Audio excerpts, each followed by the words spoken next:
Hi friends, പുതിയൊരു വീഡിയോയിലേക്ക് എല്ലാവർക്കും സ്വാഗതം. ഇന്ന് ഞാൻ റാഗി കൊണ്ടുള്ള നല്ല ഹെൽത്തിയും ടേസ്റ്റിയും ആയിട്ടുള്ള നമുക്ക് ബ്രേക്ക്ഫാസ്റ്റ് ആയിട്ട് കഴിക്കാൻ പറ്റിയ നല്ലൊരു സ്മൂത്തിയാണ് തയ്യാറാക്കുന്നത്. ഇതിനു വേണ്ടി ആദ്യം തന്നെ ഒരു ബൗളിലേക്ക് 2 ടീസ്പൂൺ റാഗി പൗഡർ ഇട്ട് കൊടുത്തിട്ട് അതിലേക്ക് കുറച്ച് മാത്രം വെള്ളം ഒഴിച്ചിട്ട് നന്നായിട്ടൊന്ന് മിക്സ് ചെയ്തെടുക്കാം. ഇതിപ്പോൾ നന്നായി മിക്സാക്കി എടുത്തിട്ടുണ്ട്. ഇനി ഇതിലേക്ക് 1 കപ്പ് വെള്ളം കൂടി ഒഴിച്ചിട്ട് ഒന്നുകൂടി മിക്സ് ചെയ്തിട്ട് മാറ്റി വെക്കാം. ഇനി ഒരു പാനിൽ 1 കപ്പ് വെള്ളം ഒഴിച്ചിട്ട് തിളപ്പിച്ചെടുക്കണം. ചൂടായി വരുമ്പോൾ ഇതിലേക്ക് ഒരു ചെറിയ കഷ്ണം പട്ട കൂടി ചേർത്ത് കൊടുക്കുന്നുണ്ട്. പട്ട ചേർക്കുമ്പോൾ ഈ സ്മൂത്തിക്ക് നല്ലൊരു ഫ്ലേവർ കിട്ടും. ഇതൊന്ന് തിളച്ച് വന്നാൽ ഫ്ലെയിം കുറച്ച് വെച്ചിട്ട് ആദ്യം മിക്സ് ചെയ്ത് വെച്ച റാഗി ഇതിലേക്ക് ഒഴിച്ചു കൊടുക്കാം.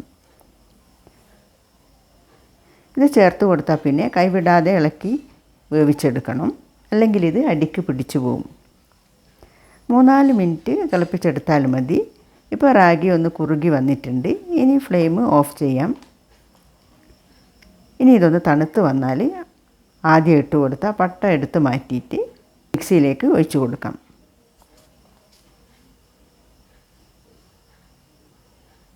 ഇതിലേക്ക് കുതിർത്തിട്ട് തൊലി മാറ്റി വെച്ച 6 ബദാമും 1 ടീസ്പൂൺ പഞ്ചസാരയും 1/2 കപ്പ് പാലും 1 റോബസ്റ്റ പഴവും കൂടി ചേർത്തിട്ട് നന്നായിട്ടൊന്ന് അടിച്ചെടുത്തിട്ട് സെർവ് ചെയ്യാം. പഞ്ചസാരക്ക് പകരം ഹണി ചേർത്ത് കൊടുത്താലും മതി. നല്ല ഹെൽത്തി ആയിട്ടുള്ള ബ്രേക്ക്ഫാസ്റ്റിന് കഴിക്കാൻ പറ്റിയ സ്മൂത്തി റെഡി ആയിട്ടുണ്ട്. ഇന്നത്തെ റെസിപ്പി നിങ്ങൾക്ക് എല്ലാവർക്കും ഇഷ്ടമായെന്ന് കരുതുന്നു. അടുത്തു തന്നെ നല്ലൊരു റെസിപ്പിയുമായി വീണ്ടും വരാം. താങ്ക്